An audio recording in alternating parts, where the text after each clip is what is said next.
नूरुद्दीन अबुल कासिम महमूद इब्न अमादुज़्ज़ंगी ज़ंगी सल्तनत के बानी अमादुद्दीन ज़ंगी का बेटा था, जिसने तारीख़ में बड़ा नाम पैदा किया।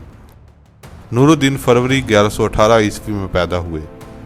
उसने मसीहों से बैतुल मक़दस वापस लेने के लिए पहले एक मजबूत हुकूमत कायम करने की कोशिश की और इस मकसद को हासिल करने के लिए गिरदो नवाह की छोटी छोटी मुसलमान हुकूमतों को ख़त्म करके उनको अपनी ममलकत में शामिल कर लिया। शुरू में नूरुद्दीन का दारुल हुकूमत हलब था। 549 हिजरी में उसने दमिश्क पर कब्जा करके उसे अपने दारुल हुकूमत करार दे दिया। उसने सलीबी रियासत अंताकिया पर हमले करके कई किलों पर कब्जा कर लिया और बाद रियासत एडिसा पर मुसलमानों का कब्जा ख़त्म करने की ईसाइयों की कोशिश भी नाकाम बना दी। दूसरी सलीबी जंग के दौरान दमिश्क पर कब्जा करने की कोशिशों को भी सैफुद्दीन गाजी और मोइनुद्दीन की मदद से नाकाम बना दिया और बैतुल मक़दस से मसीहों को निकालने की राहें हमवार कर दी। दूसरी सलीबी जंग में फतह की बदौलत ही मुसलमान तीसरी सलीबी जंग में फतह याब होकर बैतुल मक़दस वापस लेने में कामयाब हुए।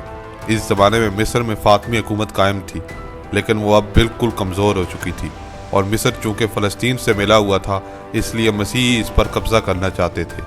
ये देखकर नूरुद्दीन ने एक फ़ौज भेजकर 564 ईस्वी में मिस्र पर कब्ज़ा करके फातमी हुकूमत का खात्मा कर दिया।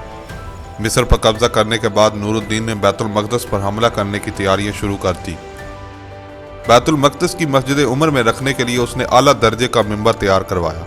उसकी ख्वाहिश थी कि फ़तेह बैतुल मक़दस के बाद वो इस मिंबर को अपने हाथों से रखेगा, लेकिन खुदा को यह मंजूर ना था।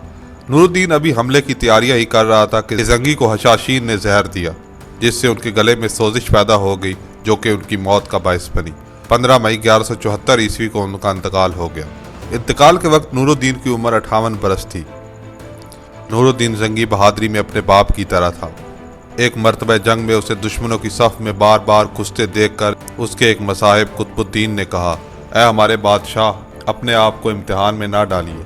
अगर आप मारे गए तो दुश्मन इस मुल्क को फतह कर लेंगे और मुसलमानों की हालत तबाह हो जाएगी। नूरुद्दीन ने जब ये बात सुनी तो उस पर बहुत नाराज़ हुआ और कहा, कुतुबुद्दीन, ज़ुबान को रोको, तुम अल्लाह के हजूर गुस्ताखी कर रहे हो। मुझसे पहले इस दीन और मुल्क का मुहाफिज अल्लाह के सिवा कौन था?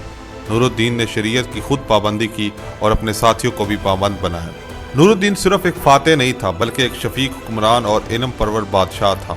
उसने सल्तनत में मदरसों और अस्पतालों का जाल बिछा दिया। उसके इंसाफ के किस्से दूर दूर तक मशहूर थे।